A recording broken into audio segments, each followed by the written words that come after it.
got some sweet moves, my friend. Thank you, my brother. Thank you.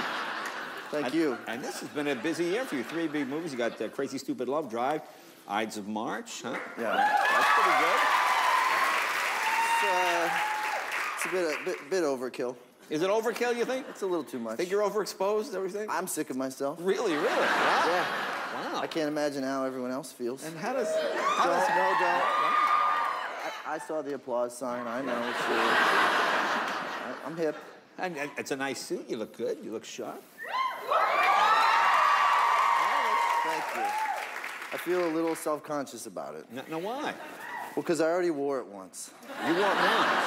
And apparently in show business, Yeah. you would know this, that you can't wear the same thing twice. Yeah. It's like you're spitting in fashion's face. Or Really? something. Yeah. But I don't care. I'm wearing it again, so... There you go. That's what's being called a rebel. Now let me ask you another question. Is that like a free suit from a movie, or did you actually buy that one? No, this is free. That's why I want to wear it. Right. And, yeah. See mine? Yeah. Sears Young Men's Shop. There you go. I'm also feeling a little self-conscious because so I ran into my friend Lisa Shields last night. Lisa? Yeah, and she, her job is to she works for my agent now. Right. One of her jobs is to record all my late night appearances. Yeah. She told me this last night. She said, I'm trying too hard on talk shows. You're trying too hard? Yeah, she said, you're trying so hard to be cool. Wow. And I said, well, what should I do? And she was like, I don't know, just like, I said, I'm going on Jay Leno tomorrow. Yeah. So what should I do? She said, I don't know, like, just don't talk. Don't talk? Yeah. Do you, sit there. Could I get her number? I'd like to speak to her during the break. Yeah, she sounds like a really good agent. Yeah. I was like, it's a talk show. How do you not? That's right. And then she said, well, do something weird, like sit behind his desk and get him to sit in the chair. And I was like, but isn't that trying hard? Yeah, that's right. Isn't it? Yeah.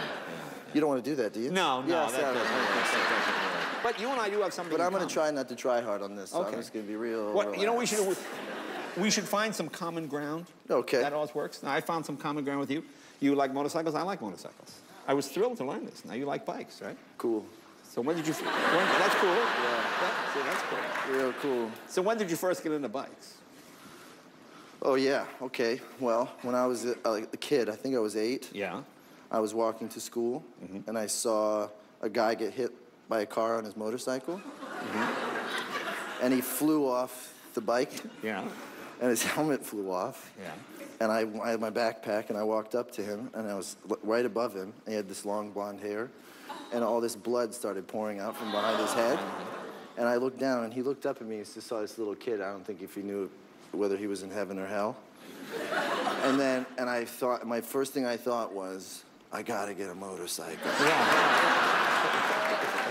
Yeah, that's right. That's it. Kid logic. When was the first time you got a bike? Oh, first time I got a bike? Or when did you want a bike? When did you know? You know, I remember actually because I was 6. It was in New Rochelle, New York, and one of my cousins was dating like a hoodlum, as my mother said. And the guy pulls up in a Harley, and it had the big windshield. And in the corner of the windshield, he had a girl in a 2-piece, not even bikini, a 2-piece like this, you know. So I said, like how? Like this. Oh, okay. And I said, I want to look at the bike. And my mother thought, well, you're not looking at that. Get away. I want to look at the... No, you're not looking at that. I don't care about the girl. I want to see the motorcycle. No, you're not looking at that girl. And she wouldn't let me see it. So from that day on, I had to have a motorcycle. Yeah. It's the same thing. It's the same thing. Yeah. Can I ask you a question? Yeah, go ahead. Cool.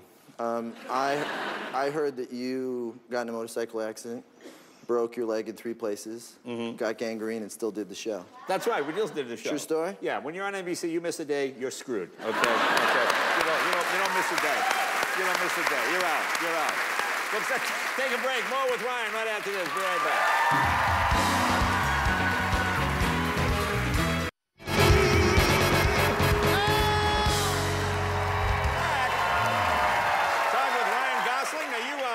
You grew up in Canada. Where? Toronto area? Cornwall, Ontario, Canada. So, do you always want to make movies? I didn't believe that. That was too much. Really? Is someone from Cornwall out here? No way. Well, that's not Cornwall, is it? Yeah. Yeah, you get there. Cool, it's close. Right on. Yeah, they'll go, Sao Paulo. No, not even close. It's just not close. Is that the same town as Justin Bieber, isn't it? Well, Justin Bieber was, I think, born in London, Ontario. Oh, okay. We're very proud of him. Yeah. Did a good job. So you are the two cool kids, yeah. Well, you know, sure. Sure. Yeah, right. So do you always want to make movies? Was that always the goal? Well, I didn't know I wanted to. I always knew that movies. Okay, so like when I was a kid, I saw Rambo: First Blood. You know? Rambo: First Blood. Yeah. And then after the movie put a spell on me, and I thought I was Rambo, and I even thought my face felt like Sylvester Stallone's. And then I put a bunch of a bunch of steak knives in my Fisher-Price Houdini kit. I took it to school the next day and I threw them at all the kids at recess. Wow. And I got suspended and I didn't hit anybody. Right. Yeah. So and I'm sorry. And I don't think it's cool. Yeah. But my parents were like, this guy can't watch movies, you know? They have too much of an effect on him. So I could only watch Bible movies and National Geographic movies. Wow. So like then the next week I came to school and I hit a kid in the neck with a blow dart. That's not true. That's not true. That's a joke. Yeah. I know. I'm trying too hard, aren't I? No, you're doing fine. I'm trying too hard. Now you have two movies in theaters now. Drive and of course Ides of March. Do you do your own stunts and Drive? Do you do any driving? I did a lot of the cool stuff, but the really rad stuff, I didn't do. No. How about that handbrake turn where you, was that you? Did you try one? Well, I can do a 90 and a backwards 180. Oh, that's very good. Yeah, that's well, good. Can you do that stuff? I've done that. It's a lot of fun. Yeah? Yeah, sure. Did you do it in the movie? I think I did a 90 in the movie, and Jay Fry, who is my stunt double and kind of one of the best drivers of all time, he did the backwards 180. Oh, okay. But I could have done it if they gave me a shot. Just not a shot. Now, Ides of March, this is really a topical movie because this is obviously a big political year, and you play a political operative. Tell people a little bit what it's about, who you play. Well, I'd play as press secretary to George Clooney. You may have heard of him. Yeah. And he's running for president. He's running for president. Right. And it's during the Democratic primaries. Right. And it's all kind of centered around Ohio. Whoever takes Ohio takes the election. And basically, I don't know how to say more without giving too much away. Okay. All right. But it's very good. Yeah. It was very good. And you shot it where? Cincinnati and Detroit? We shot in Cincinnati and Detroit, which I hear that you like those places too. I love Detroit. Detroit's the best. Yeah, I like those kind of cities. I like not big, tall buildings. Everything's kind of like 3 stories and a little run down. It's okay. It's okay. Yeah. No, I like that. I like that. Gave birth to Motown. Good food. Yeah, that's right. The Model T. Model T. And techno. So what did you do on location? You're hanging out all day. What do you do? Could you ride motorcycles? Do they allow you to do that when you make a movie, or no, you can't? No, they don't let you do that stuff. No way, Jose. No, I went around a lot. You know, I went into, especially in Detroit, there's a really interesting area called the Heidelberg Project, which is basically there's like 40 square miles of abandoned property. So there's just abandoned schools and factories and all this stuff. And this one artist has taken over about 10 blocks, and he's turned it into his own art project. Yeah. And there's just lots of really neat things going on in Detroit, so I was trying to explore that. Very cool. Now, what's this clip we're going to see from the film? What's happening here? Okay, in this clip, I make a fool out of myself.